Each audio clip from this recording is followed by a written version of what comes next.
David here with figbootonpens. Today I'm going to take a look at a pen in which my opinion is from a very special brand, and that brand is Pelikan. The pen we'll take a look at is the very first Pelikan I ever purchased, which was the M600. So what I'm going to do is go over some of the parts of the M600 and talk about what I care for and don't care for about it. I'll show some measurements and then provide a writing sample. Pelikan has been making pens since around the 1920s, but I was surprised to find out that the M600 debuted in 1985. And then just 2 years later, in 1987, they came out with the M800. And then 10 years after that, in 1997, they debuted the M1000. I just assumed that they were older than that. So I purchased this pen through a Japanese supplier on Amazon, and it arrived in this box.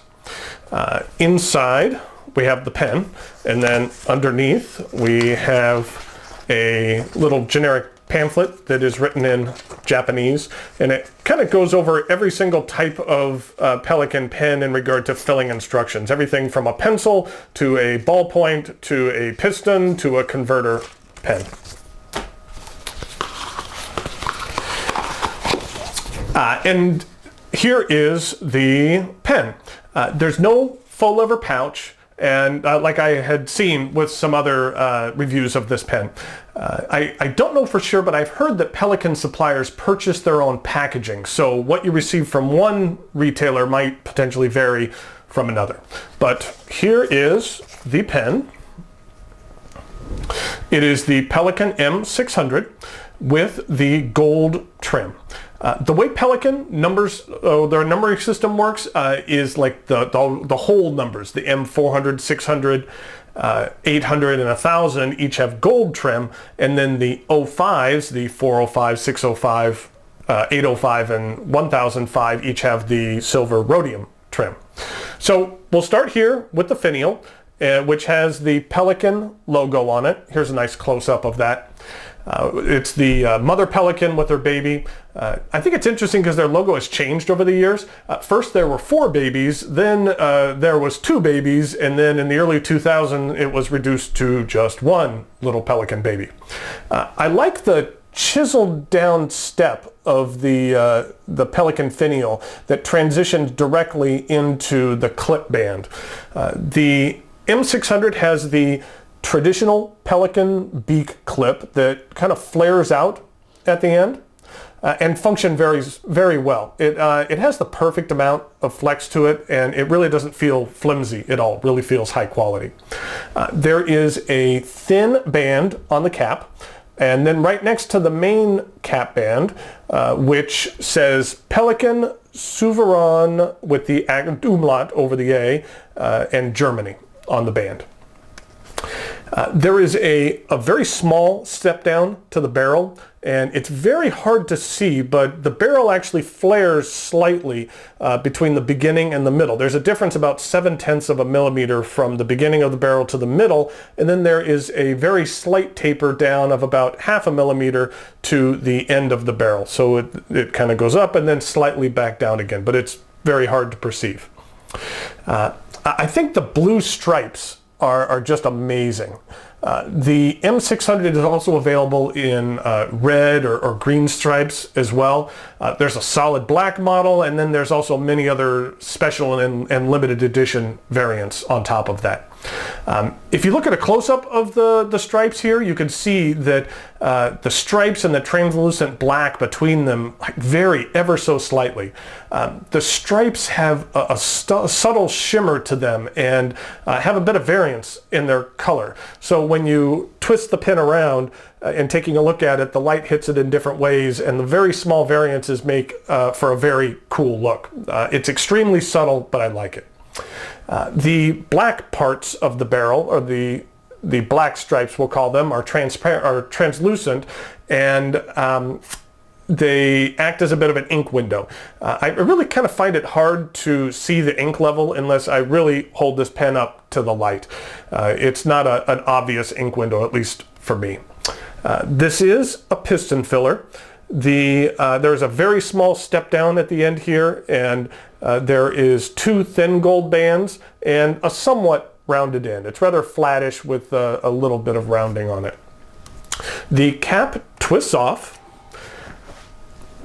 and there is a gold band right on the nib end of the section. And the section tapers down slightly and then back up just a little bit. The section is a little on the small side, and even though I typically grip my pen very close to the end of the nib, I typically find myself actually holding on to the threads and gripping on the threads of this pen. But the threads are really not sharp at all, and I could really hardly feel them. Here is the two-toned nib. Here we'll get a nice close-up of that. It has the Pelikan logo and some nice line work. If you get the M605, the nib won't have the gold accents. It'll be solid silver in color. And here's a picture of the feed as well. You could see how the nib kind of wraps around the feed a little bit more than most nibs, so it doesn't look as flared as other nibs of comparable size. Here's a comparison. You can see here that the M600 on top compared to a Montblanc 146. Now the nib on the 146 is slightly larger and the feed is slightly larger, but you can see how it kind of wraps around the feed a little bit more and doesn't have kind of like that flared look to the nib. The medium nib is very smooth. The tip of the nib is a little more stubbish than most other medium nibs that I own, but I think this stubbishness would be a leading indicator as to why the pen is more on the smooth side as opposed to having a ton of feedback. The M600 is very comfortable to use when unposted, but the pen is rather light. You can see that it fits nicely in your hand when unposted, but it is light and it posts very securely and doesn't back weight the pen at all. I actually prefer it posted since it adds a little bit of weight to the pen. Even posted, it's rather light. The M600 inked weighs the same as a TWSBI Mini inked. So it is very light. And don't take the lack of weight to equate a lack of quality. There's nothing on this pen that feels cheap. The one thing about this pen is that when it's posted, for me, the end of the cap actually rests right where on my hand, but it isn't sharp whatsoever and doesn't bother me. I've had other pens where it kind of grinds into your hand a little bit during that transition, but in this one, it's not an issue whatsoever. So there you have the Pelikan M600. It's a pen that I really enjoy, but it's slightly smaller than I typically prefer. When I purchased this pen, as soon as I inked it up, I realized two things. One is that I liked my very first Pelikan pen very much. And that the second thing was that I knew I was in trouble because I would need to be purchasing an M600 as soon as possible, because a slightly larger and heavier version of this pen with the same incredible looks would be absolutely perfect for me. And if you've had a chance to see my top 10 pen video of 2015, you'll know that I did pick up an M805 and that it ended up at the top of my list. So here we go with some measurements, and then we'll do a writing sample.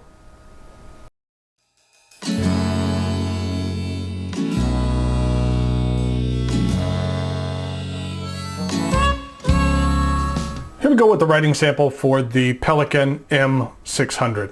And just for size comparison, we have the M600 here, and then here is an M805, and then we have the Big Bird, the M1000.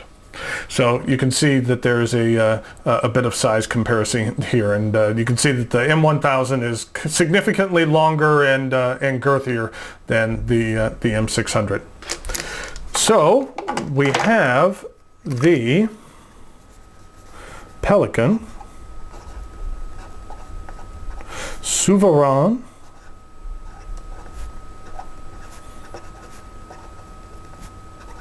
M600. And this is a medium nib, and the ink is Pelikan Edelstein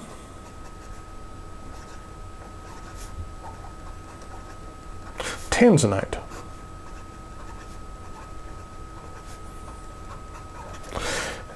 Here's what the ink looks like. and that it's a very nice dark blue. It's very similar to something like the Diamine Shimmering Sands, but without the shimmer, obviously. Here's the bottle. And I like the looks of the bottle very much, and the feel of it as well. It has a lot of heft to it, but it's rather shallow. You could tell here that it won't take long before the ink gets down to where you can't even reach it. And the very large nib of the M1000 barely even fits in here at all. So even angling in doesn't help that much. They have so much solid glass here at the bottom of the bottle. I wish they could have done something like the Pilot Iroshizuku bottles, like I have one here. You can see how that they made a little indent in the bottom so that you can get the nib in just a little bit deeper. Plus, I think the indent on the bottle of these bottles looks very cool. So the Edelstein ink is actually very nice, and in my opinion behaves very well. So here we go with the rest of the writing sample.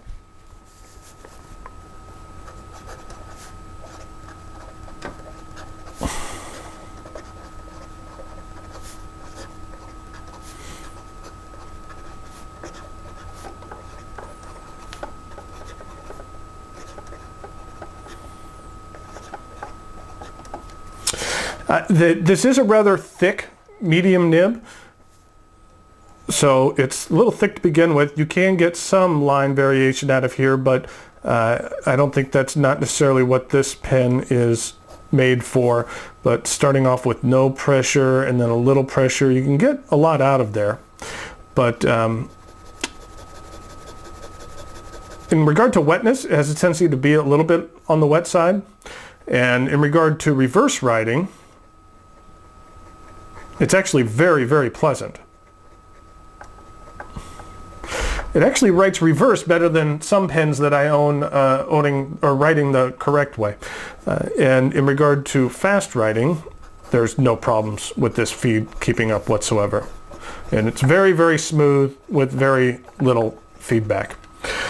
In my opinion, the Pelikan M600 has a great deal going on with it, and will provide you with a good indication whether or not you will care for larger Pelikan models like the M800, which is very similar to the M600 but just a little bit larger all around.